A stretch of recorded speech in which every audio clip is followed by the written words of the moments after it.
turma 4B3, turma A, geração, transmissão e distribuição de energia.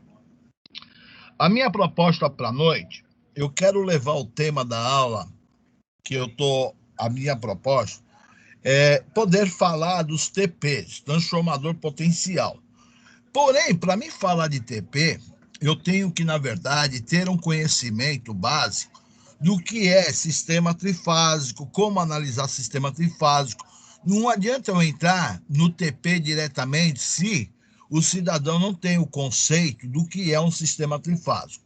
Então, hoje, praticamente assim, eu vou dar um início dentro de, vamos dizer assim, eu considero uma revisão, mas para alguns alunos não é uma revisão, acaba sendo um aprendizado, tá? Então eu vou dar um início aí em 2 slides que eu fiz, tá?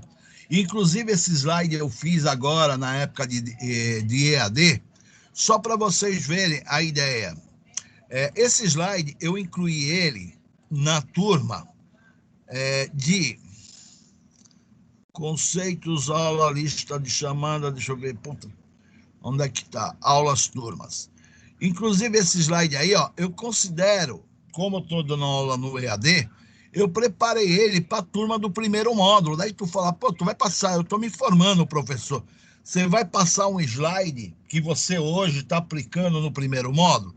Sim, porque eu estou trabalhando hoje pela internet e alguns temas são dinâmicos. E aqui, de uma certa forma, a aula parece que tem um maior rendimento do que na própria sala de aula, tá?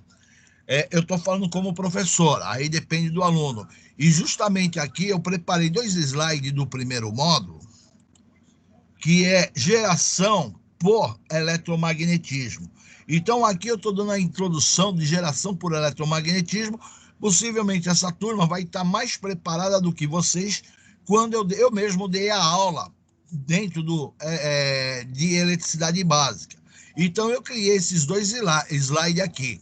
E eu quero, no momento, comentar esses 2 slides para mim iniciar a ideia de TP, transformador potencial, tá? Então, dentro dessa ideia de TP, transformador potencial, eu inicio a aula falando de Faraday, uma coisa simples. Quando o Faraday criou a chamada tensão alternada, isso aqui já era lá pelos anos 1831, não tínhamos nada elétrico para aplicar, mas o cara estava teimando lá, ele variava um fio de cobre sob a ação de um campo magnético. No momento que ele variava esse fio de cobre dentro de uma ação campo magnético, os elétrons livres do cobre se deslocavam para uma extremidade e com isso surgia uma corrente elétrica. No entanto, que eu coloco aqui a corrente saindo do negativo, porque sabemos que quem circula dentro do circuito são os elétrons. Então, dentro dessa situação, eu estou colocando a corrente real saindo do negativo. Então, os elétrons acumulou numa extremidade e circulou, e o meu galvanômetro apontou que houve um sinal elétrico. Quando ele puxava a barra ao contrário, os elétrons acumulavam do outro lado e me davam um sinal no sentido contrário. Não satisfeito com esse movimento de vai e vem, ele foi trabalhar com ímã, variando para cima e para baixo. Então eu coloquei, quando ele aplica a força 1, que está em vermelho, surge a corrente 1 circulando na minha bobina. Quando eu puxo a força 2 subindo, surge a corrente 2 circulando na minha bobina. Ou seja, meu ponteiro fica mais e menos. Não contente com a situação, ele colocou agora a bobina movimentando no interior de um ímã. Quer dizer, ele não tinha essa ideia início. Ele foi crescendo conforme ele foi fazendo a experiência dele. Quando ele movimentava o fio de cobre sob a ação de um campo magnético, ele teve que estabelecer um coletor para retirar a energia. Só que nessa condição do coletor, ele gerava o sinal de ciclo positivo, mas o ciclo saía de 0 e o valor máximo voltava a 0. Então, justamente, ele criava um ciclo de tensão contínua. E com essa ideia de geração de corrente contínua, já permitiu, no primeiro estágio, você alimentar as baterias, porque as baterias já tinham sido inventadas nos anos 1800 por Alexandre Volta. Então, isso aqui deu um primeiro start inicial para você carregar as suas baterias. Aí, o que acontece? Ele realizou a experiência também, se eu colocar os meus coletores separados. Quando ele colocava os coletores de maneira separada, recebendo a energia produzida pelo fio de cobre, eu já não gerava mais um sinal que seria contínuo. Eu gerava um sinal alternado. Mas também isso aqui não deu grandes produtos para ele, porque eu vou aplicar isso aonde? O de cima, ele já tinha condições de aplicar carregando as baterias. O de baixo não servia, esse sinal aqui não era legal, porque não dava para carregar a bateria, era um sinal variava no tempo. E isso aqui era bom para tomar choque, o cara receber uma situação. Para melhorar a máquina, o que acontece? Ele simplesmente, ao invés de trabalhar com ímãs permanentes, campos magnéticos permanentes, ele criou uma bobina de campo. No momento que ele criou uma bobina de campo, não era viável construir apenas uma única bobina. Ele já colocou várias bobinas na minha bobina de armadura. Quando ele acrescentou várias bobinas na armadura, automaticamente o sinal dele já não ia sair do ponto zero e ir ao teu ponto máximo, voltar a zero. Porque uma bobina gerava uma parte do sinal, uma outra bobina gerava uma outra parte. Então, se eu tiver 3 bobinas de armadura, eu já vou ter esse sinal de resposta. Isso quer dizer que meu sinal está saindo mais constante ainda. Então, por quê? Ele está colocando o seu coletor trabalhando de forma paralela.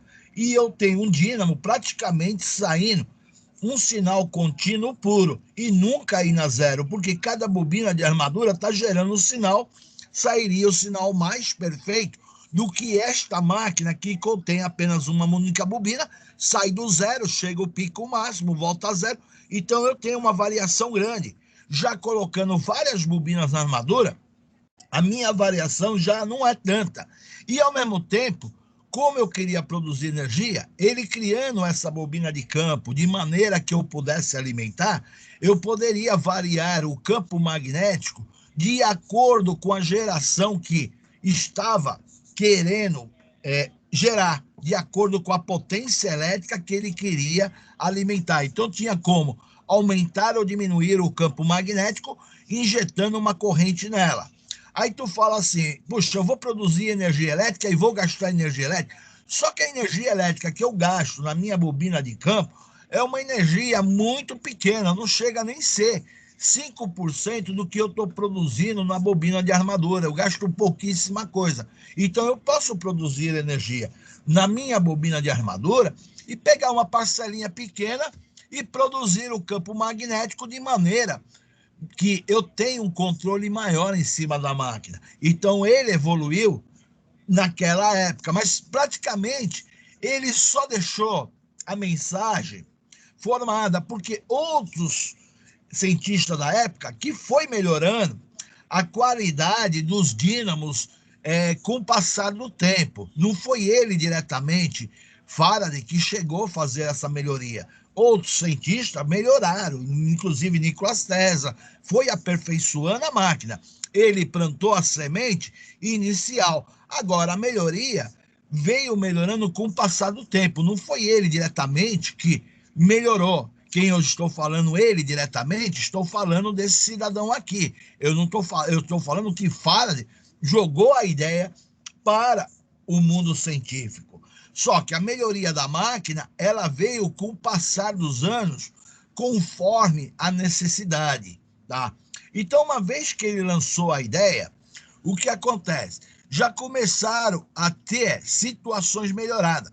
Então, na época, você poderia ter um motor de corrente contínua também, você ter um campo permanente e você alimentando com uma tensão contínua, você teria um motor de corrente contínua. Só que não era viável você alimentar esse motor aqui através da corrente contínua gerada. Daí tu fala, por quê? Eu estou gastando a força de uma turbina, eu estou movimentando isso aqui por uma turbina termo para poder criar o movimento.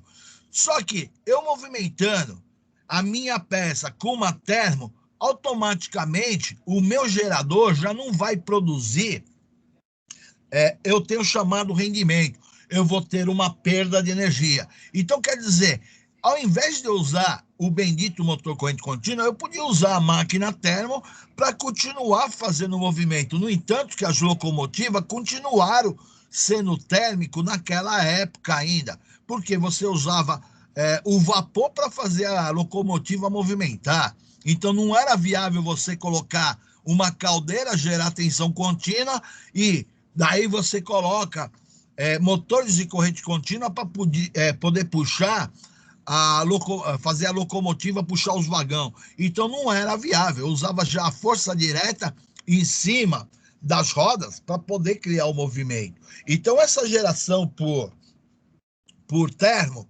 gerar contínua e alimentar um motor de corrente contínua, era perda de dinheiro, porque eu ia gastar, vamos dizer assim, 100 reais, e iria aproveitar só lá, entre a perda da transformação de energia, eu já perdi 40% de transformar a termo em elétrica, daí quando eu pegava a elétrica e ia fazer o movimento no motor, perdia mais uns 20%. Então, no final, ficava 50% de energia perdida. Então, não era viável esse tipo de máquina no início do momento deles. Eles descobriram, tá? Inclusive, foi Miguel Faraday que descobriu essas ideias, mas não era viável. Então, ficou empacotado. Quando você fala de geração, aí você fala, olha, eu quero gerar tensão alternada. Então, bastava colocar seus coletores de maneira paralela, e eu tendo um campo magnético, eu já estou gerando um sinal alternado. Então quer dizer que eu tenho o campo magnético interagindo, induzindo a minha armadura, porque aonde gera energia as bobinas de armadura, está induzindo a minha armadura. E eu estou produzindo uma tensão alternada, porque com essa disposição física, não vai ter retificação. Então, eu vou sair com a energia alternada, tá?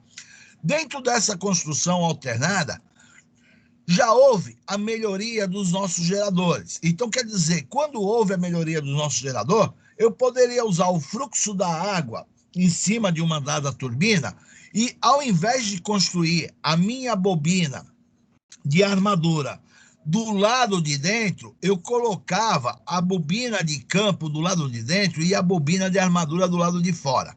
Para você entender essa minha fala, eu vou voltar ao slide anterior. Então aqui, ó, a minha bobina que está produzindo energia é a minha bobina de armadura. E o campo magnético está do lado de fora. Só que o que eu produzo aqui de energia, eu vou ter que retirar a partir de escovas. Então eu não consigo produzir grandes potências de energia, porque eu vou ter um faiscamento muito alto. Eu não tenho como produzir uma alta tensão. As minhas escovas não vai suportar a faísca. Eu não posso produzir 13,8 kV. Então, como eu não podia gerar uma alta potência por causa das escovas, a máquina foi alterada e colocou a bobina de campo na parte central e a bobina que gerava energia na parte externa, que é a minha bobina de armadura. Então, eu tenho o campo magnético e a bobina de armadura do lado de fora. E, ao mesmo tempo, eu tenho o fluxo da água, onde que eu vou controlar a quantidade de água, a quantidade de força que eu vou fazer. Aí você fala assim, por que você quer controlar a quantidade de força de água, volume de água em cima da sua turbina? Porque se eu estiver produzindo mais energia, mais potência, eu preciso mais consumo de energia. Porque a tendência da minha máquina é frear. Isso devido à lei de Lenz. Então, a tendência natural da minha máquina, quando eu estou produzindo a energia, a tendência dela é parar. Se aumentar o consumo, a frenagem é maior e eu tenho que aumentar a vazão de água. Para isso, você vai entender mais à frente. Então, eu coloquei o campo magnético na parte interna da máquina, vou alimentar com positivo e negativo. Aqui embaixo, eu estou representando esse campo magnético. Ou seja, olha, eu tenho uma turbina movimentando ele. Ou seja, olha, eu tenho uma turbina movimentando esse campo magnético. Em cima desse campo magnético, alimentando mais e menos, eu estou produzindo o norte e o sul da minha máquina. Então, eu vou conseguir propagar um campo magnético para as minhas bobinas de armaduras que estão do lado de fora. Então, quando essas bobinas de armaduras que estão do lado de fora estão produzindo a eletricidade, eu já não preciso mais escovas de grafite para retirar a energia produzida no meu gerador. Aí eu posso ter geradores de 2 kV até 18 kV. No Brasil é até 18, porque o Itaipu, ele produz lá no gerador 18 mil volts, é o que produz uma bobina de armadura, no caso, o gerador Itaipu. Agora, para ter uma referência, o gerador de Itaipu produz por volta de 750 MVA, tá? Então, 750 MVA, estou falando em termos de potência, tá? Então, dentro dessa potência que nós estamos falando, eu vou ter muita energia sendo produzida. Mas ele não vai produzir toda essa energia naquele momento, vai produzir a quantidade de potência de acordo com o seu consumo. Se eu não vou consumir muita energia, por que eu vou produzir muita potência? Não vou. Só que quando eu vou produzir a minha máxima potência, eu vou ter que aumentar esse campo magnético. Quando eu aumento esse campo magnético, eu estou aumentando o norte e o sul, porque eu estou injetando mais corrente elétrica na minha bobina de campo, então eu tenho mais linhas de campo magnético induzindo a minha bobina de armadura. Então eu vou ter uma tensão saindo da mesma forma que saía antes, o mesmo valor de tensão, porém eu vou ter que estar consumindo essa energia. Automaticamente, no momento que eu estou consumindo a energia na bobina de armadura, a bobina de armadura ela vai criar um polo norte e um polo sul e vai dar um momento freante em cima da minha bobina de campo. Eu não sei se fui bem sucedido nessa explicação. Vocês compreenderam?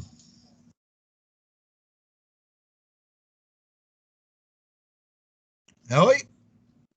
Estou sozinho? Não sozinho não, professor. Estou compreendendo, sim. Vocês Sim, compreenderam que a na máquina vai verdade, frear? a bobina foi colocada para fora porque ela não tinha o problema da rotatória, né? Por isso que as escovas não tinham mais a necessidade da existência, né? Justamente, eu não tenho mais a necessidade. Mas só que quando eu consumo a energia da minha bobina armadura, eu tendo corrente elétrica aqui, eu estou criando um campo magnético norte e sul nela. Conforme eu aumento o consumo de energia, o campo magnético da minha bobina de armadura aumenta. Se eu estou consumindo muita energia da bobina de armadura, o campo magnético aqui, ele aumenta. Como ele aumentou, essa máquina está recebendo uma força, a tendência da minha bobina de campo é frear.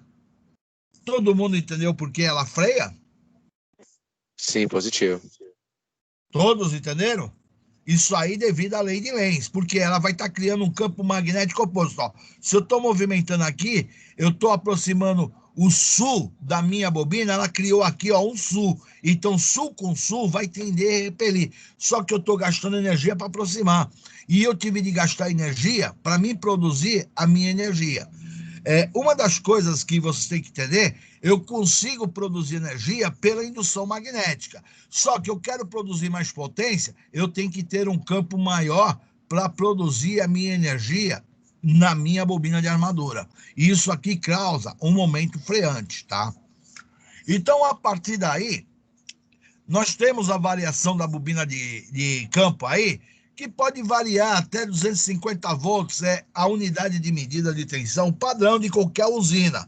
250 volts sem corrente contínua. Mas eu posso estar gerando 13,8, 18 mil volts na bobina de armadura. Então, eu estou gastando pouca corrente, pouca energia para alimentar o meu campo magnético. Eu não posso ter um campo magnético permanente, porque se meu campo magnético for permanente, eu não tenho como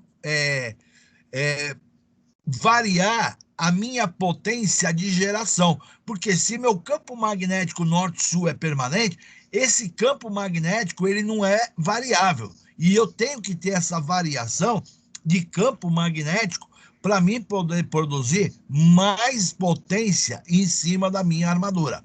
Então, com isso aqui, como nós temos 3 bobinas defasadas de 120 graus, nós vamos gerar, seria aquela ideia, nós temos 3 geradores dentro de um só. Aí você fala assim, então são 3 geradores dentro de um só? Sim, a bobina A estaria produzindo essa onda preta. A bobina C está produzindo a onda vermelha. E a bobina B está produzindo a onda azul. E a distância de deslocamento entre a tensão da linha A e da linha C demora 120 graus, porque na disposição física da máquina, a defasagem é de 120 graus. Então, sendo 120 graus, eu criei um sistema trifásico onde a defasagem é de 120 graus o meu sinal, tá? Então, a partir daí, eu tenho 3 geradores num só. Mas eu poderia estar dentro de uma situação utilizando a geração só da bobina A. Ah, quer dizer que você não é obrigado a usar a geração da bobina B e C? Não, eu posso pegar o sinal, a tensão gerada pela bobina A está alimentando um equipamento, só que eu estou alimentando um equipamento monofásico. Ah, então você está com 3 geradores em uma única máquina, seria essa ideia. E na época houve a discussão da forma como que iria construir esse gerador. Se eu iria fazer 3 bobinas, se eu iria fazer 4. Daí chegaram no bom senso que a forma da máquina construtiva, devido aos efeitos mecânicos, a melhor forma era você construir com 3 bobinas. Aí tu fala assim, mas por que cai na ideia de 3 bobinas? É uma coisa simples, cara. Você pode ver a seguinte situação. Você vai instalar um ventilador de teto, você tem 3 pás. Aí tu fala, mas existe ventilador de teto com 2 pás. Tudo bem. Mas o desbalanceamento da máquina, esse ventilador de teto que tem apenas 2 pás, uma de um lado, outra do outro, 180 graus, muitas vezes ele dá uma vibração de trepidação. Quando você tem um ventilador de teto com 4 pás, 5 pás também, se ele trabalhar em alta velocidade, você vai perceber que existe uma vibração desse ventilador. A melhor forma da máquina que você tem, dentro do tradicional, é você ter 3 pás. Aí tu fala, pô, é uma coisa curiosa, mas por que colocaram 3 pás? Porque as forças centrífugas em 3 pás, elas vão estar dando uma forma mais equilibrada do que eu ter que equilibrar 4 pás, 5 pás. Que uma delas simplesmente houver uma variação, o meu desequilíbrio vai apresentar um grande desequilíbrio. Então era mais fácil, em termos de construção mecânica, você adotar as 3 pás. É uma coisa normal que a gente vê nas coisas e não pergunta, pô, por que todo ventilador tem 3 pás? Mas existe lá, professor, eu instalei um ventilador que tinha 5 pás. Sim, mas só que a velocidade dele é uma velocidade menor do que o de 3 pás. E o equilíbrio desse ventilador que fica lá no teto, ele tem maior estabilidade quando é de 3 do que 5 pás, tá? É uma coisa natural da mecânica de equilíbrio que nós temos, tá? Agora, sendo um total de 3 bobinas, nós podemos executar a ligação do tipo estrela. E vamos supor a seguinte ideia. Vamos dizer que a bobina A, estou chutando o número, que produzisse uma tensão de 100 volts. Essa bobina produz no máximo 100 volts. Automaticamente, cada bobina vai produzir 100 volts e eu estou produzindo a tensão que a gente chama de linha ou de fase. A tensão que está produzindo em cima da bobina é uma tensão de fase. Mas só que a ligação sendo do tipo triângulo, do tipo delta, ela também é uma tensão que é entre linhas. Então, eu tenho 100 volts de fase e 100 volts de linha. Então, isso aqui, ó, V de linha é igual a V de fase. Mas eu poderia ligar esse gerador com uma ligação do tipo estrela. Agora, se eu continuo produzindo o mesmo gerador 100 volts em cima da tensão de fase, beleza, eu vou ter 100 volts entre a minha linha e o neutro. Agora, se eu medir a tensão produzida entre a linha A e a linha B, vai surgir um raiz de 3. Então quer dizer que 100 volts, eu vou produzir entre 2 bobinas, você vai produzir 173 volts, porque raiz de 3 vale 1,73. Aí tu fala, pô, mas dentro da configuração, professor, eu estou produzindo 100 volts nessa bobina e 100 volts nessa. Sim, você produziu 100 volts nessa e 100 volts nessa. Mas elas estão defasadas de 120 graus. Estando defasada de 120 graus, por isso que vai surgir o meu chamado raiz de 3, tá? Mais à frente eu vou explicar esse raiz de 3 para vocês aqui. A única coisa que você tem que entender é que se eu produzo 100 volts em cada bobina, devido ao deslocamento de 120 graus, que surge o raiz de 3. Eu não vou ter 200 volts em cima da minha linha. Eu vou ter, na verdade, 173 volts em cima da minha linha, tá? E no mais à frente, nós temos a chamada função senoidal, quando você analisa a onda iniciando aqui no ponto zero, tá? E a partir daí, a nossa onda verdadeira não é uma função senoidal. Na verdade, a nossa onda verdadeira é um movimento circular que saiu do primeiro quadrante, segundo quadrante, terceiro e quarto quadrante. Do primeiro e segundo quadrante seria um ciclo positivo. E o terceiro e quarto quadrante seria um ciclo negativo. E eu estou movimentando radianos por segundo. Ou seja, 0, π sobre 2, π, 3π sobre 2, voltando a 2π. Então, o radiano, você simplesmente pegou uma onda que é um movimento circular e traduziu em uma função chamada função senoidal, porque a matemática já vinha aplicando esse estudo de função senoidal e cossenoidal. Você escreve na sua horizontal 0, π sobre 2, que é 90, π, 180, 270 e 360 graus. Aí tu fala, pô, eu escrevo uma curva numa linha horizontal, justamente. E aqui você vai ter os 4 quadrantes surgindo na sua onda, tá? Dentro dessa situação, o que acontece? Além da função senoidal, eu tenho a função cossenoidal. Tic e teca é praticamente a mesma coisa, só que quando eu analiso a função cossenoidal, eu estou analisando pelo pico da onda, eu não estou analisando pelo momento zero. Aí, justamente na elétrica, me interessa o pico da onda. Por que a elétrica se interessa pelo pico da onda? Porque se eu trabalhar com a função senoidal, este ponto aqui, a tensão é 0.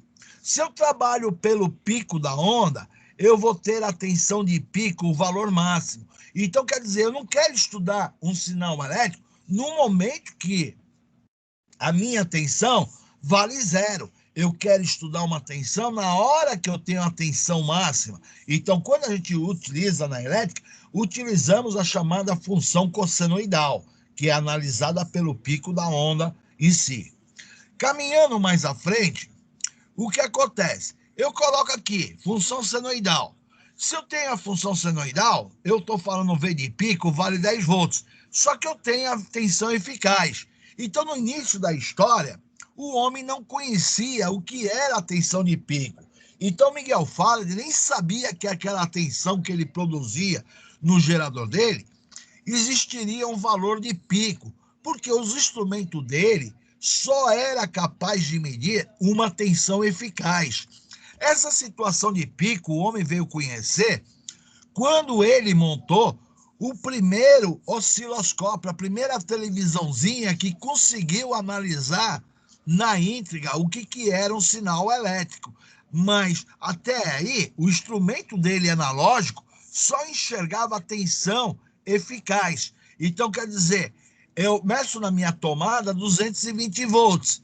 Ah, então quer dizer que meu multiteste mediu 220 volts. Só que a tensão que você está medindo seria 220 vezes raiz de 2. Então, ela chega, vezes raiz de 2, que é 1,4, ela chega a 311 volts, a tensão que chega na tua tomada. Só que para ti não interessa isso. Só vai interessar a tensão de pico quando você é um técnico eletrônico. Por quê?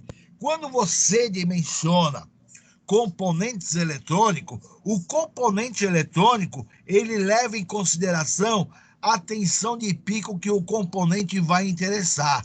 Então, quando eu estudo eletrônica, eu não posso muitas vezes estar trabalhando com um valor eficaz. Eu tenho que conhecer o valor de pico, qual é a tensão máxima que o meu componente eletrônico vai suportar. Então, a eletrônica é importante, a tensão de pico. Então, justamente você tem o período da sua onda, que é medido na unidade de segundos, e nós temos aqui a situação. Então, meu V eficaz será o 10 de pico dividido por raiz de 2. Então quer dizer 10 é de pico, e quando eu dividir por raiz de 2, eu vou estar medindo no meu multímetro 7,07 volts. Só que eu vou só enxergar os 10 de pico com um aparelho osciloscópio. Hoje em dia já está se tendo até uns multímetros modernos que, na verdade, eles passam a ser, na verdade, um osciloscópio. Eles conseguem enxergar a tensão de pico de uma onda. Mas esses aparelhos ainda estão um custo alto. Talvez daqui a 5 anos abaixe o custo dele e passe a ser um aparelho popular. Mas ainda hoje você usa os multímetros que medem a tensão eficaz. Mas lembrando, já existe aparelho que você tem o mini osciloscópio dentro da tela, dentro do aparelho, que hoje, inclusive, a tela do seu celular é uma tela que você pode colocar num aparelho de medição com facilidade, custo e benefício, não está saindo tão caro assim.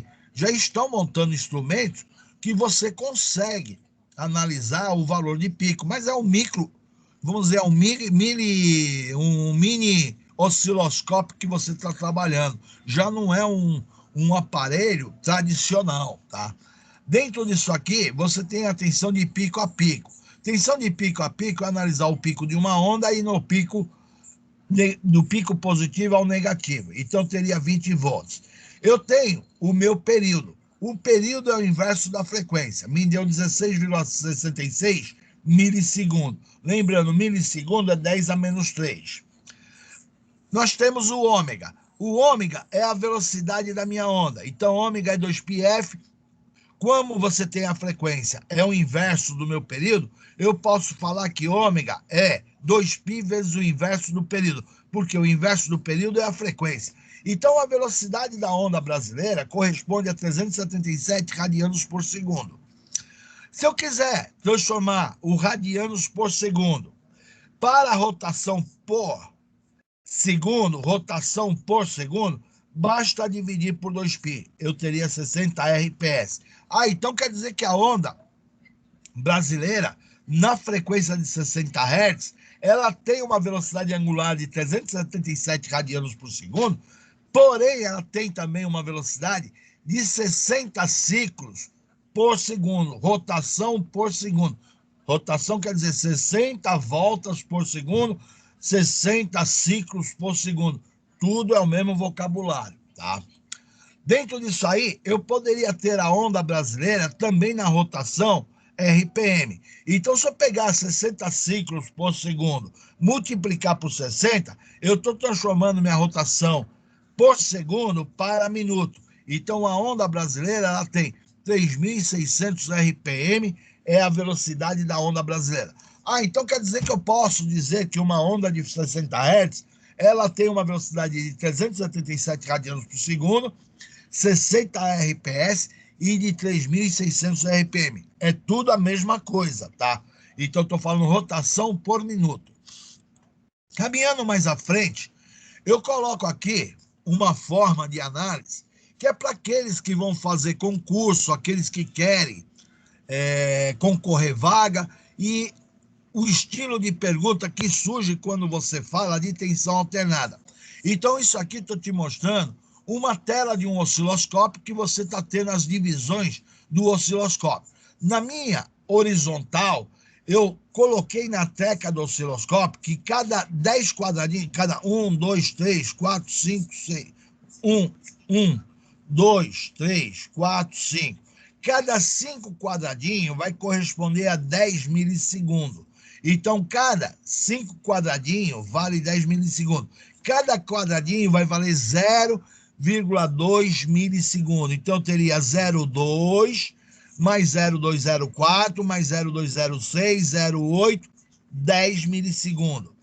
Agora, a tensão por quadradinho, cada quadradinho corresponde a 50 volts por quadradinho, tá? No caso aqui, eu coloquei meu eixo vertical e o meu horizontal considerando que eu só tenho 2 quadradinhos. E vamos analisar esta onda. Então, tensão eficaz. Se eu estou lendo o valor de 100, tensão eficaz é a tensão de 100, dividido por raiz de 2, eu tive 70,71 volts. Tensão máxima é os 100 volts que eu estou lendo. Período eu vou ter 20 milissegundos. Daí tu fala, por que você tem 20 milissegundos? Porque se eu vou analisar o período, a minha onda iniciou nesse caminho, nesse início aqui de 0. Ela voltou a 0 no final de 20 quadradinhos. Então, 1, 2, 3, 4, 5, 6, 7, 8, 9, 10. No final de 10 quadradinhos.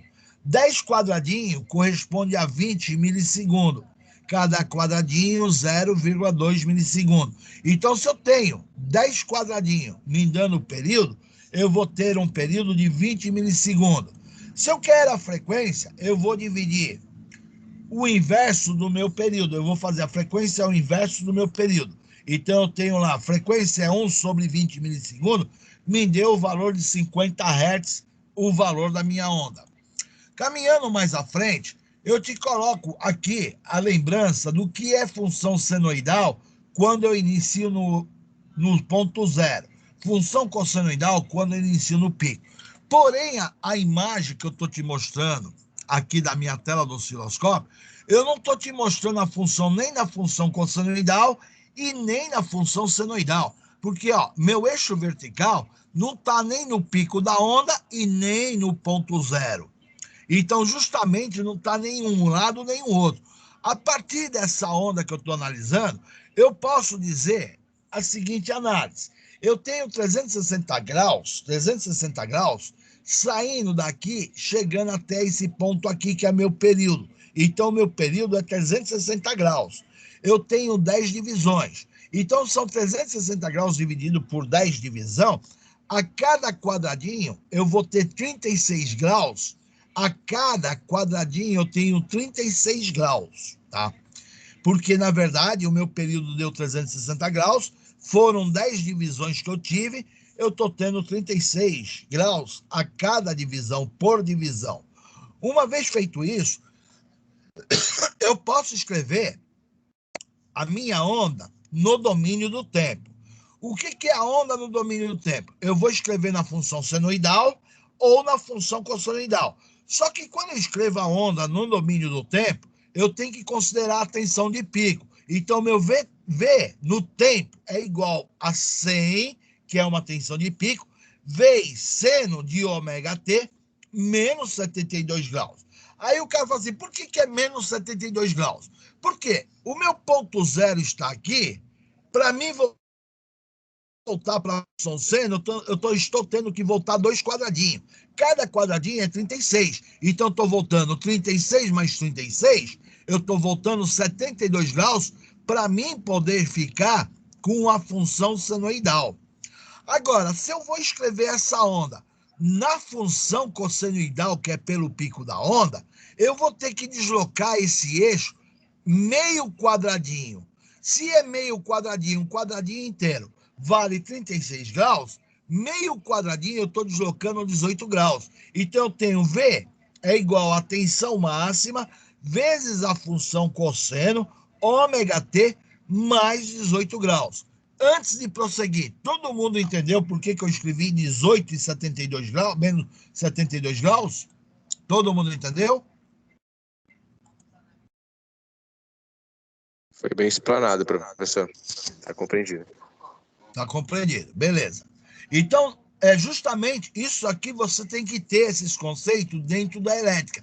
Porque tu nunca vai ter numa prova de concurso onde que o cara vai te oferecer o seu eixo vertical começando na função seno ou iniciando na função cosseno. Eu joguei um caso aqui alienatório, porque eu estou considerando que eu estou vendo a tela de um osciloscópio e eu estou tendo que escrever a minha função no domínio do tempo. A expressão do domínio do tempo só está me dando o deslocamento angular. Agora, a partir dessa tensão, dessa equação que a matemática chama a tensão no domínio do tempo, dela vai sair a minha função na forma fasorial. E a tensão na forma fasorial me interessa, ó, tensão fasorial. Me interessa o ângulo da tensão e o módulo da tensão. O módulo da tensão, ela obrigatoriamente tem que ser a tensão eficaz. E eu só posso escrever a tensão na forma fasorial a partir da função cossenoidal. Aí tu fala, por que você pode só escrever a partir da função cossenoidal? Cara, se eu fosse escrever pela função senoidal, a minha tensão na função senoidal aqui, ela vale 0. E eu estou tendo que escrever a partir da função cossenoidal, porque eu estou analisando pelo pico da onda. Então, minha tensão eficaz será o 70, o 100 dividido por raiz de 2, dá 70,71.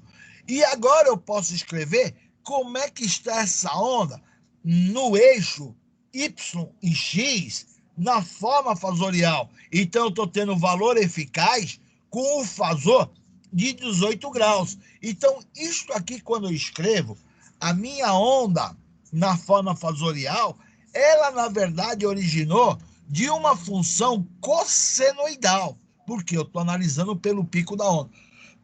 Então, dentro desses conceitos, o que acontece?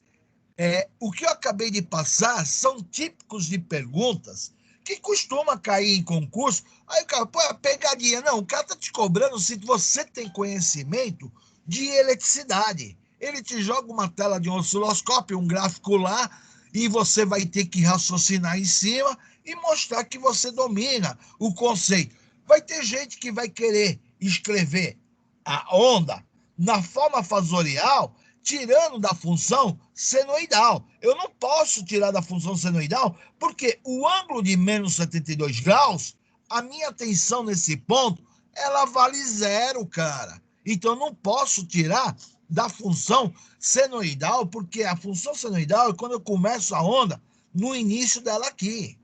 Então, minha tensão nesse momento aqui vale 0. E eu tenho que trabalhar em função da função cossenoidal. Então, quando eu falei para você que ela está a 18 graus, por quê? Ela, para chegar no pico da minha onda aqui, ela está demorando, faltaria 18 graus para me chegar no pico da onda. Então, esse vetor aqui representa essa tensão aqui, tá? Então, esse gráfico e essa forma de informação é a mesma coisa. O cara que é eletrotécnico, se o cara te dá o valor da tensão fasorial e o ângulo e pede para você construir o seu gráfico senoidal, você tem que se ligar, ó, ele me deu o valor eficaz, só que o pico da onda está a 18 graus. Se no caso ele tivesse me dado o gráfico já na posição do pico da onda, isso aqui seria ângulo 0. Se ele tivesse me mostrado o eixo vertical no pico da onda, então eu não teria ângulo de 18 graus. Ele já estaria no ângulo 0. Agora, se ele me dá o gráfico iniciando a onda aqui, quando eu for fazer a forma fasorial, eu vou ter que deslocar 90 graus. Então, se ele tivesse me dado o sinal dele na função senoidal 0 graus aqui, não tivesse colocado esse eixo, aí, quando eu fosse escrever a minha função fasorial, eu teria que colocar esse vetor a 90 graus. Mas aqui eu não coloquei nem favorecendo o seno e nem favorecendo o cosseno. Então, isso aí é a ideia de sinal. Aqui eu comento com a bonecadinha lá do primeiro módulo o que é período. Quer dizer, já discuti isso com vocês, tá? Só estou dando uma revisão. Período de uma onda, fez vários agitos aqui e voltou a fazer. Período de uma onda, iniciou, voltou ao ponto 0, iniciou novamente. Período de uma onda, saiu do ponto mais, foi para o ponto menos, voltou para o ponto mais aqui. Período de uma onda, saiu de mais 10, foi a 0, voltou, tive aqui meu período formado. Isso aqui é só para o cidadão entender o que é período, tá? Isso aqui foi, na verdade, uma revisão que eu vou dar sequência na minha revisão que eu estou fazendo agora.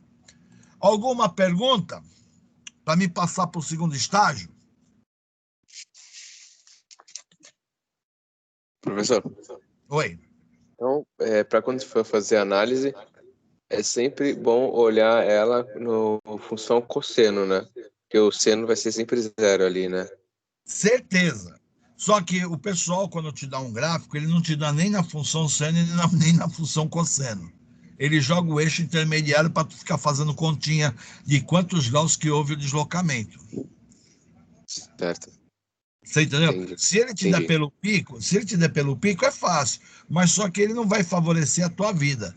Ele vai te jogar um eixo vertical, nem no seno, nem no cosseno. Ele joga lá e te dá a informação dos quadradinhos, quanto que vale cada quadradinho, para tu pensar. Entendi. Não tem nada difícil. Se ele te der pelo pico da onda, é moleza. Se ele te der pelo valor 0, tu vai ter que deslocar para o pico. Daí é muito fácil. Entendi. Você entendeu? Eu vou postar esse slide depois para vocês e analisa. Esse slide é uma forma, para quem faz concurso, vai tentar a vida, fazer uma recordação rápida, dinâmica. Deixa eu ver aquele conteúdo lá. Você roda rapidinho, você não gasta nem 10 minutos para fazer uma rápida revisão daquilo que a gente está estudando. Só que quando você está lá no primeiro módulo, que eu explico isso para o cara, existe a falta dele amadurecer na área, ele ainda está aprendendo eletricidade, não passou por várias disciplinas, para ele é um cavalo de Troia, é difícil. Mas quando o cara já chega no quarto módulo, tu fala assim, puta, já entendi tudo rapidinho, professor, porque na verdade passa a ser uma revisão. Aquele feedback do aprendizado você já teve em outros momentos. Então passa a ser uma revisão. Aí você começa a enxergar esses conceitos de maneiras mais dinâmicas, tá? De maneiras mais fáceis, tá? Vamos lá para o segundo slide, que também é uma revisão, que eu quero entrar na minha disciplina, que tem que ter essa visão para mim entrar nos meus conteúdos, tá? Então, meu segundo slide, eu entro de novo tentando falar para o cara de geração por eletromagnetismo. Então, eu tenho bobina de campo aqui dentro, a minha bobina de armadura. Esse campo magnético está produzindo o campo dentro da minha armadura aqui, tá? Eu estou alimentando com uma fonte mais e menos, ó, o campo magnético, uma tensão variável. E agora acontece o seguinte, vamos falar de polos.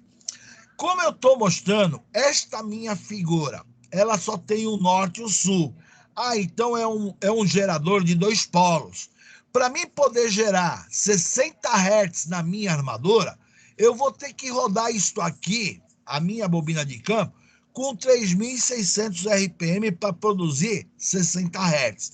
Se porventura eu rodar essa bobina de campo aqui com 3.000 RPM, eu vou produzir na minha armadura 50 Hz. Se eu colocar, ao invés de 2, colocasse 4 polos aqui, ou seja, eu teria norte e sul e norte e sul, eu teria que rodar a 1.800 RPM, 60 Hz, e 50 Hz, 1.500 RPM. Então, isso aqui segue aqueles conceitos de máquinas elétricas também para geração.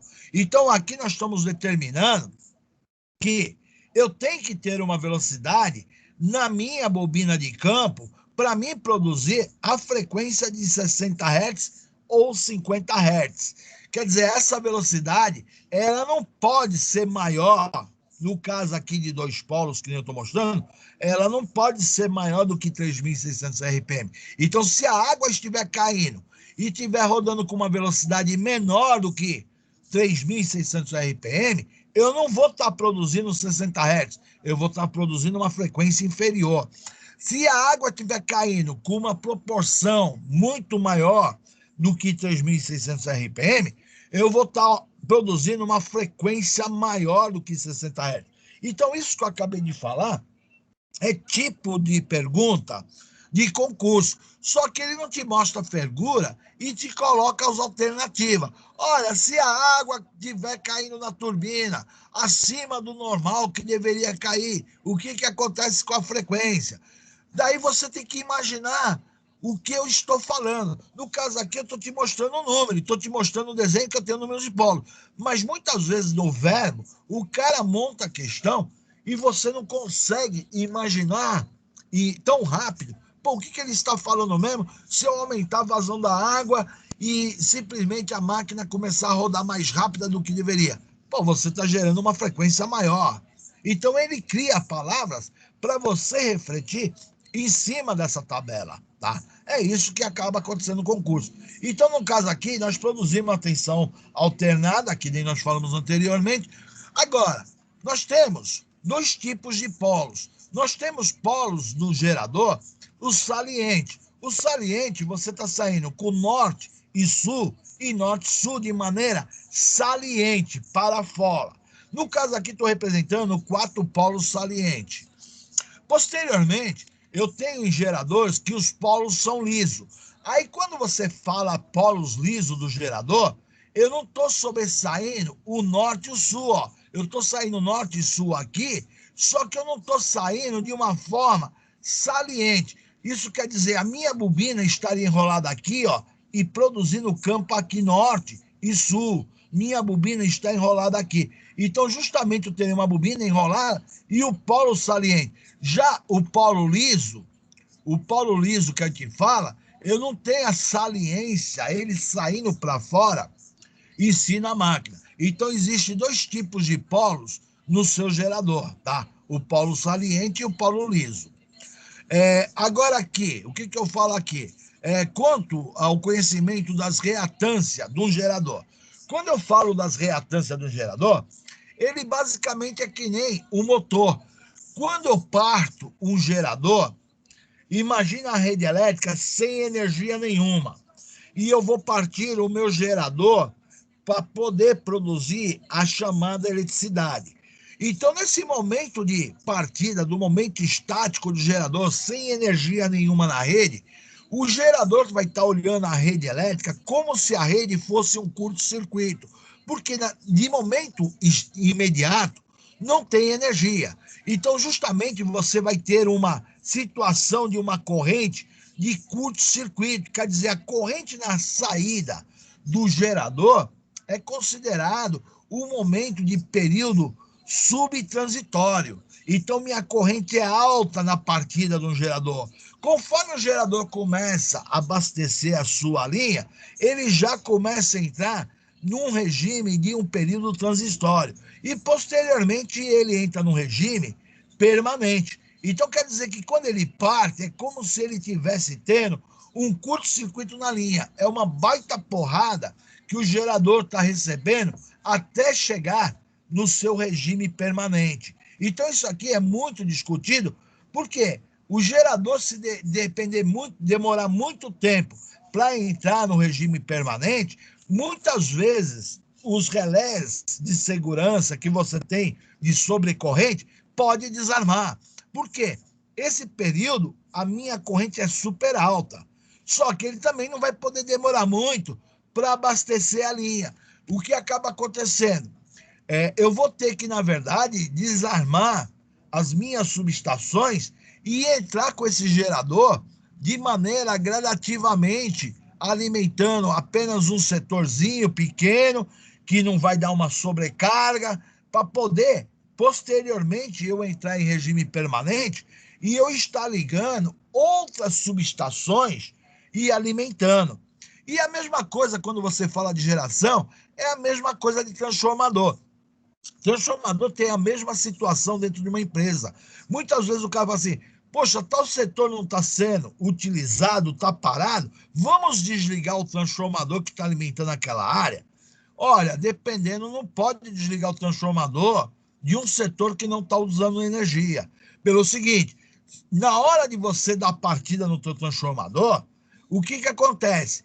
Vai existir também um momento transitório.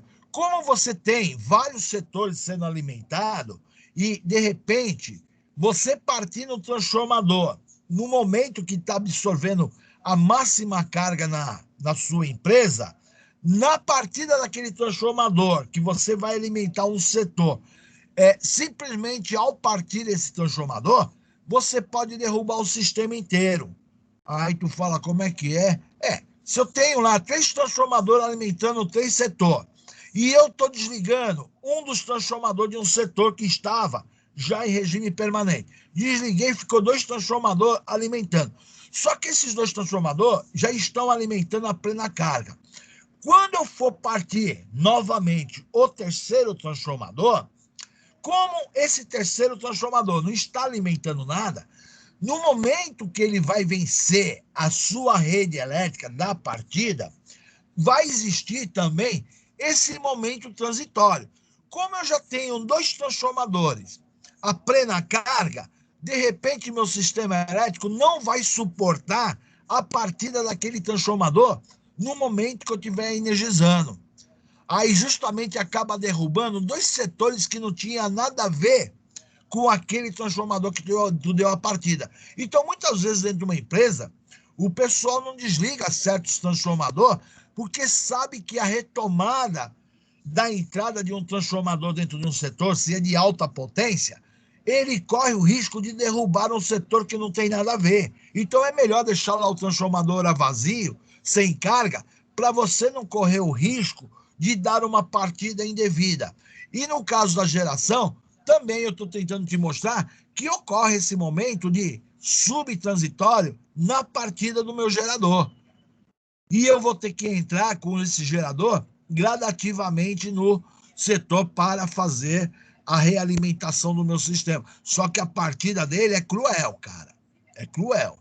Tá? Então eu vou ter que entrar com a linha, eu vou ter que desligar determinadas subestações para ele não alimentar, ele ficar isolado, e vou partindo de maneira suave até ele entrar no regime permanente dele. Aí, uma vez que ele entrou em regime permanente, aí eu ligo ele no sistema elétrico e eu vou controlando meu campo magnético para poder produzir a potência necessária que eu quero fornecer ao sistema elétrico. Aí tu fala como?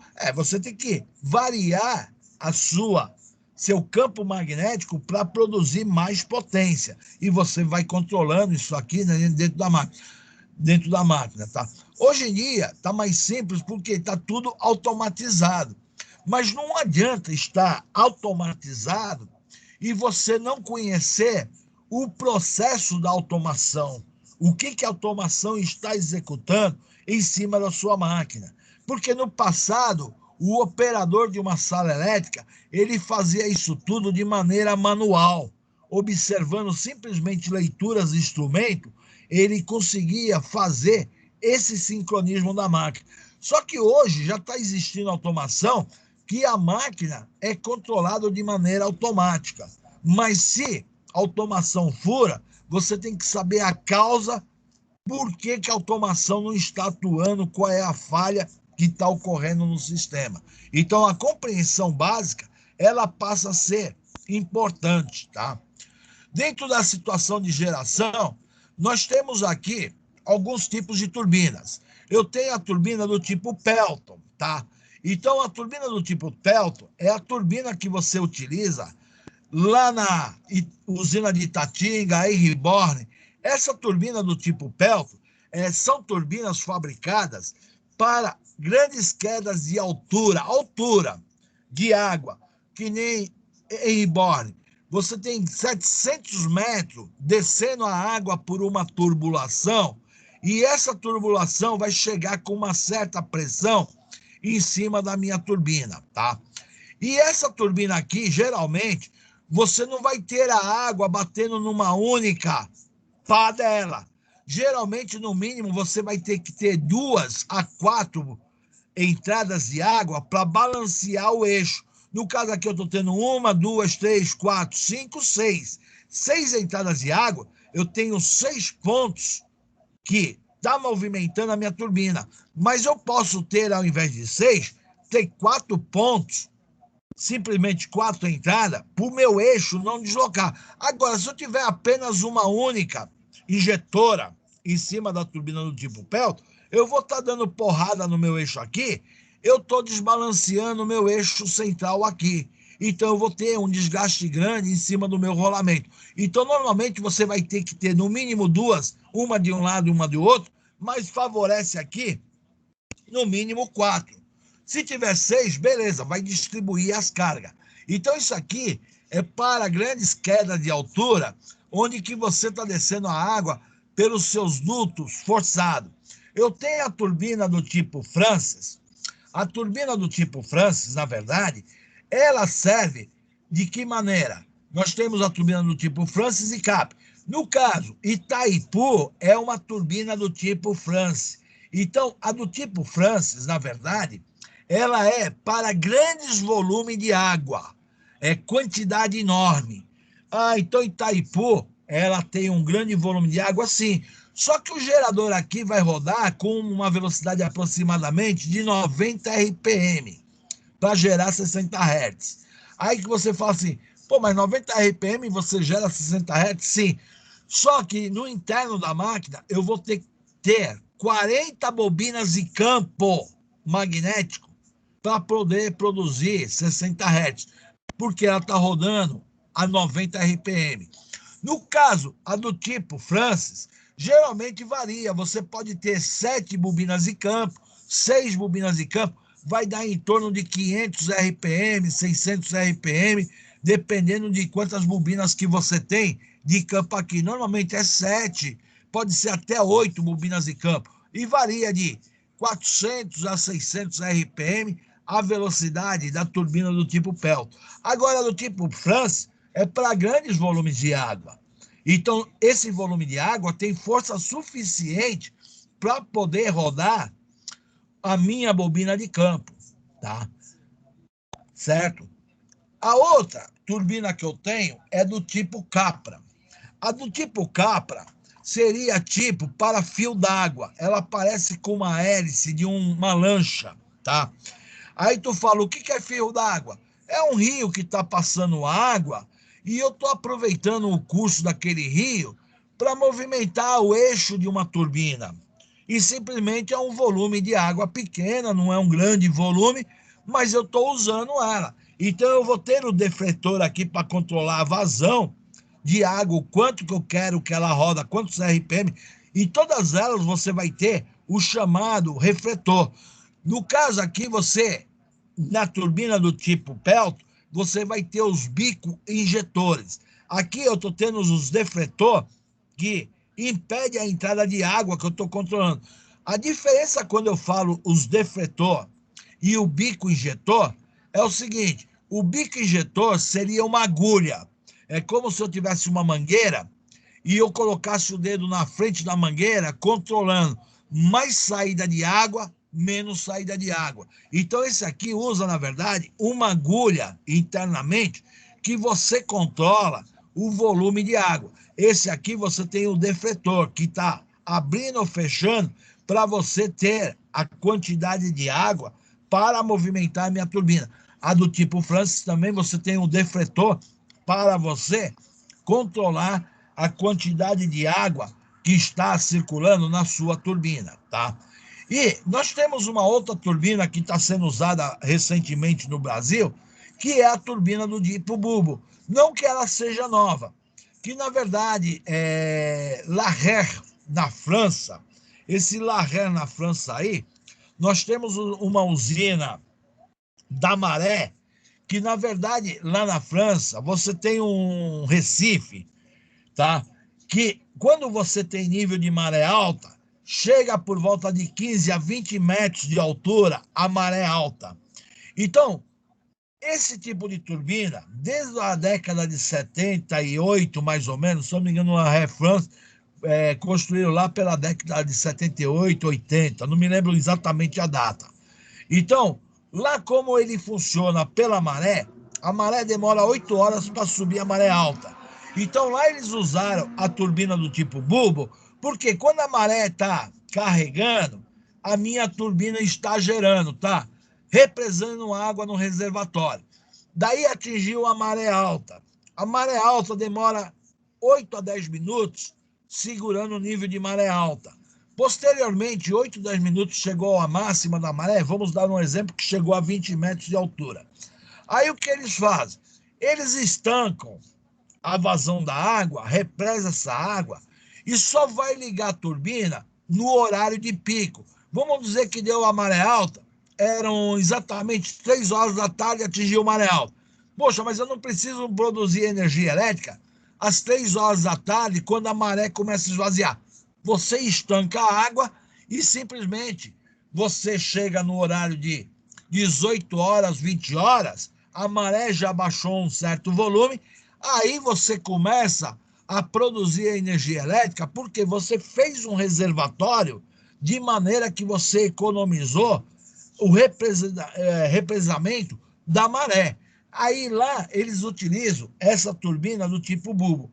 Recentemente aqui no Brasil, se vocês pesquisar na internet, você vai ver que a usina de...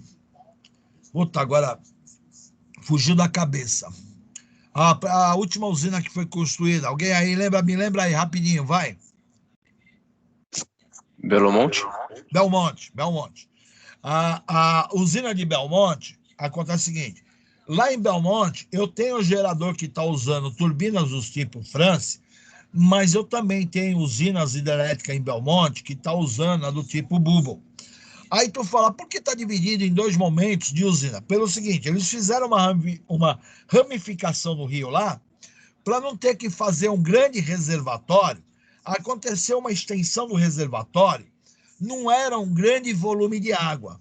Aí, essa parte do reservatório lá de Belmonte, eles colocaram as turbinas do tipo Bubble, porque não era um reservatório de grandes níveis de água.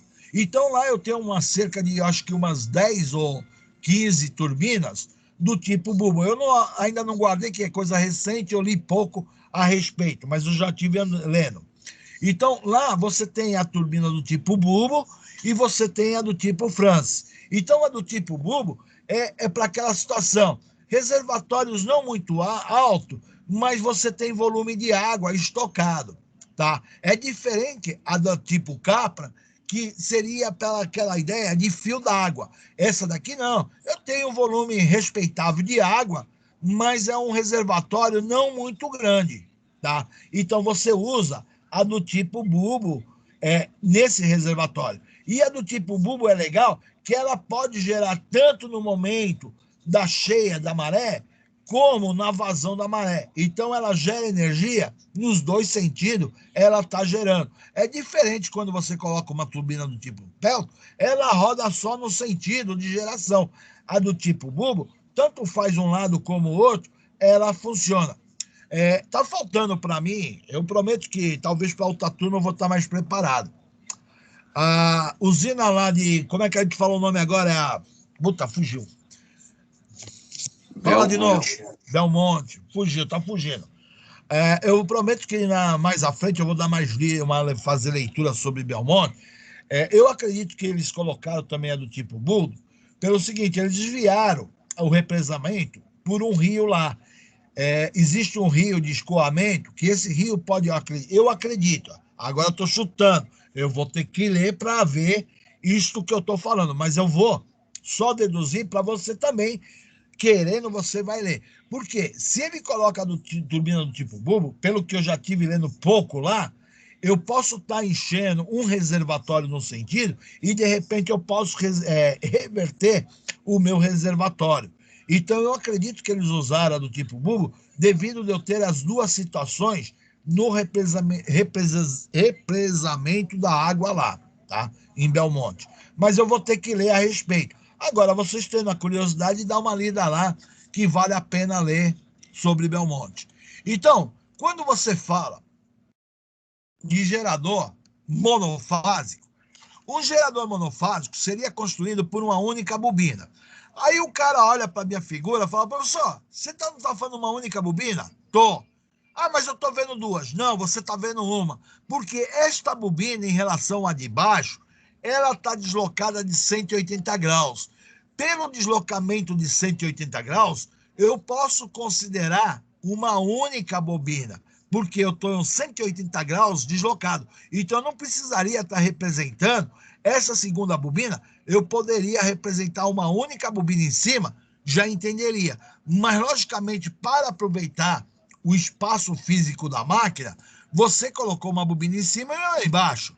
Então, você está falando gerador monofásico. Então, ele vai gerar uma onda na função senoidal, simplesmente sai numa tensão entre a linha A e a linha B, que é considerado VAB. Então, isso aqui é tensão de fase, e, ao mesmo tempo, é tensão de linha. Por quê? Eu só tenho essa tensão. É a tensão que está produzindo a minha bobina, é entre linhas e a tensão de fase. Então, quando você monta a equação em função do tempo, no caso aqui, ó, sai de zero. Então, estou construindo a minha equação na função do tempo de zero, seno ômega t zero. Se eu vou passar para a função cossenoidal, eu tenho que deslocar meu eixo para 90 graus. Eu tenho que pegar 0 mais 90. Então, justamente, eu estou deslocando para o 90. Se eu vou representar a minha onda na forma fasorial, eu vou estar representando 220 com fasor de 90. Por quê? Eu estou considerando uma tensão de pico de 311 volts que eu considerei. Se eu pegar 311 dividido por raiz de 2, 220. Como eu representei o gráfico na função senoidal, eu tive de deslocar o meu eixo para os 90 graus. Então, essa onda vai ser 220 com fasor 90. Esse desenho é o mesmo desenho desse aqui. Só que é mais fácil para o professor fazer esse desenho do que ficar fazendo o senoidal. Então, isso aqui é uma geração monofásica. Quando eu falo de um gerador bifásico, o gerador bifásico tem que ter duas bobinas. Aí o cara olha no meu slide, professor, você está falando duas, eu estou vendo quatro. Não, só tem duas. Porque A e a linha estão defasadas de 180 graus. E B e B' está defasado de 180 graus. Então, na verdade, eu estou construindo um gerador apenas com duas bobinas defasado de 90 graus. Então, quando eu construir duas bobinas defasado de 90 graus, eu estou saindo com a onda VAN e eu agora estou mostrando pela função, ó, cossenoidal. Tá? Eu estou te colocando o meu gráfico na função cossenoidal, diferente do gráfico que eu mostrei anteriormente, função senoidal. Eu quis construir o meu gerador agora te demonstrando na função cossenoidal VAN. Ah, por que VAN? Porque eu estou pegando a minha bobina A e estou medindo em relação ao neutro, que é o cabo azul aqui, ó. Coloquei fio azul aqui, AN. Então, estou usando em relação ao neutro. Então, está me gerando a tensão em cima da minha bobina A, que é a bobina vermelha que eu coloquei. Só que a bobina B está defasada da A de 90 graus. Ah, então está defasada de 90 graus? Sim. Então, ó, eu tenho de 0 a 90, eu estou iniciando a bobina B exatamente no pico da onda. Então, aqui é minha onda VBN, porque eu estou falando da tensão VBN. Agora, quando eu analiso a tensão VAN e VBN, eu considerei VAN como fasor zero. Daí tu fala, por que você considerou o fasor zero? Porque eu já te demonstrei a onda pelo pico dela. Então, ela tem o fasor zero, porque eu já te demonstrei a onda VAN pela função cossenoidal pelo pico. Então, meu gráfico aqui, ó, já está pelo pico da onda, já está na função cossenoidal. E a minha onda VBN vai estar deslocada de 90 graus para chegar no pico. Então, formou a tensão VAN e VBN. Eu quero a tensão VAB. A tensão VAB é a tensão entre a linha A e a linha B. Como eu estou tendo uma defasagem de 90 graus, eu vou calcular o valor da minha tensão VAB. Aí eu vou ter que aplicar Pitágoras, porque, na verdade, isso aqui formou um triângulo reto. VAB é a hipotenusa de um triângulo. Então, eu coloco aqui, ó, VA ao quadrado, VAN ao quadrado, mais VBN ao quadrado. Então, Pitágoras, só o quadrado do cateto, o quadrado da hipotenusa é igual à soma do quadrado dos catetos. Só que a tensão que vai produzir na bobina, as bobinas têm o mesmo número de volta. Então, tem o VAN e VBN, é tensão de fase. E VAB é tensão de linha. Então, agora eu substituo. O meu VAB é tensão de linha ao quadrado. Como eu tenho VAN e VBN, que é tensão de fase, eu vou ter duas vezes a tensão de fase ao quadrado. Eu tenho a tensão de linha, que eu quero tirar esse quadrado, vou jogar a raiz para o outro lado. Eu vou ter tensão de linha igual a raiz de 2 vezes a tensão de fase. Aí você fala assim, vamos dizer que essa bobina, a bobina A, gerou 50 com mais 50, 100 volts. Como eu estou pegando a tensão gerada nas duas bobinas defasada a 90 graus, o raiz de 2 é 1,41. Então, na verdade, eu vou gerar 141 volts quando eu pegar a tensão entre a linha A e a linha B. E no caso, a minha tensão VAB, ela vai sair a 45 graus em relação a VAN.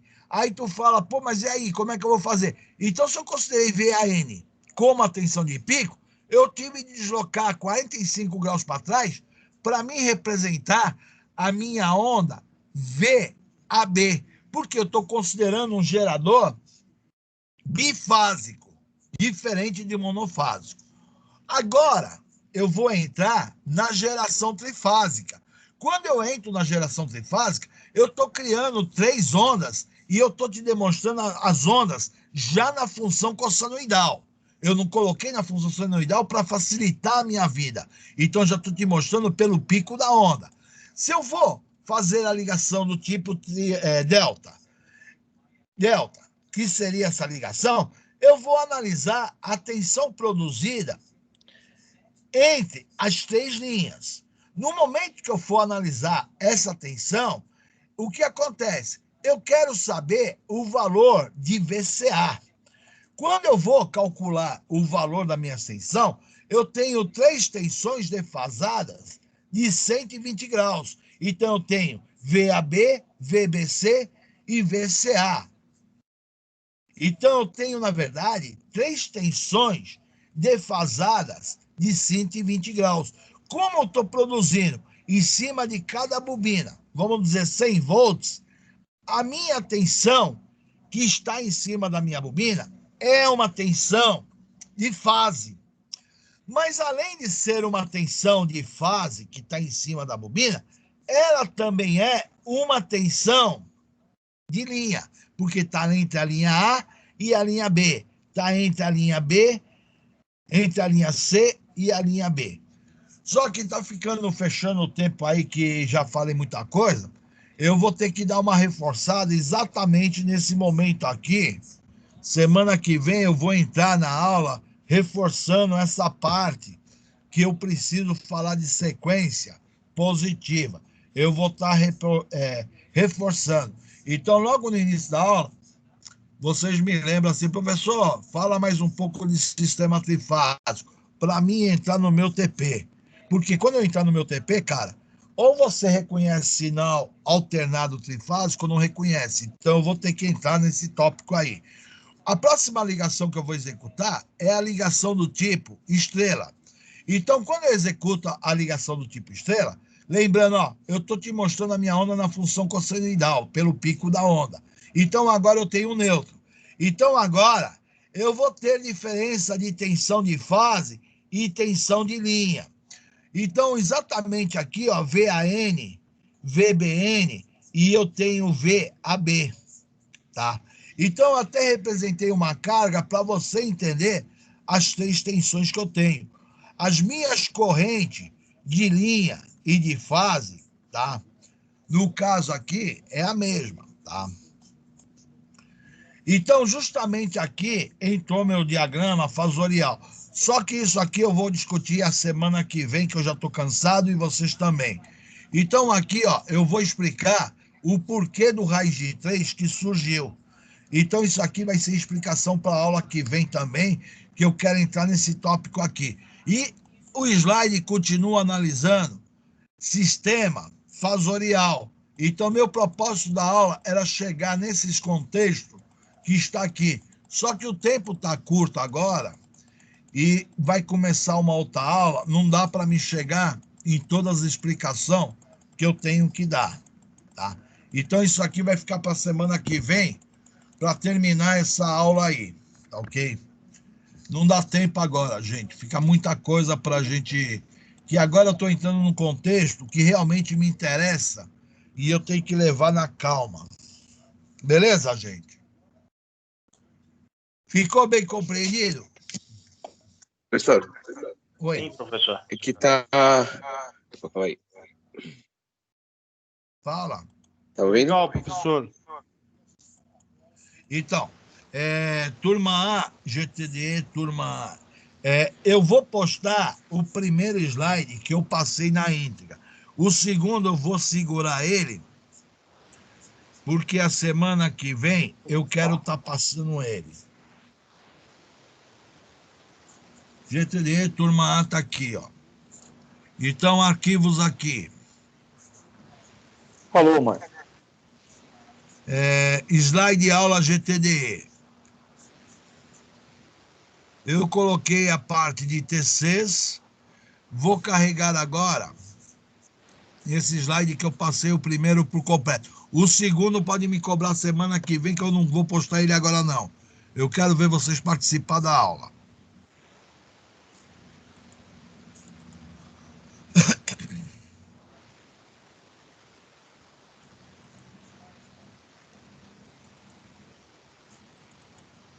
Então, parte 1 eu estou postando agora de geração, que eu consegui passar na íntegra. Então, já está sendo postado. Ô, pessoal, dá uma analisada nos slides anteriores aí para não acumular matéria, tá? Vou abaixar a lista de chamada agora, que eu não abaixei. E vou dizendo para vocês uma boa noite para todo mundo. Boa noite, professor. Só que é o seguinte, pessoal, não vamos misturar a aula da manhã, que a gente vai dar amanhã no GTDE, que o tema é outro tema que eu toco. A aula de hoje é um tema específico de cálculo, análise de sinal, então estou tocando. Amanhã é uma outra GTDE que a gente está falando. Nós estamos falando de energia nuclear e vamos continuar falando de energia. Então, a aula da manhã é um outro Mário que está entrando em sala de aula, tá? Pode fazer pipoca, sessão pipoca, tudo bem, que está valendo.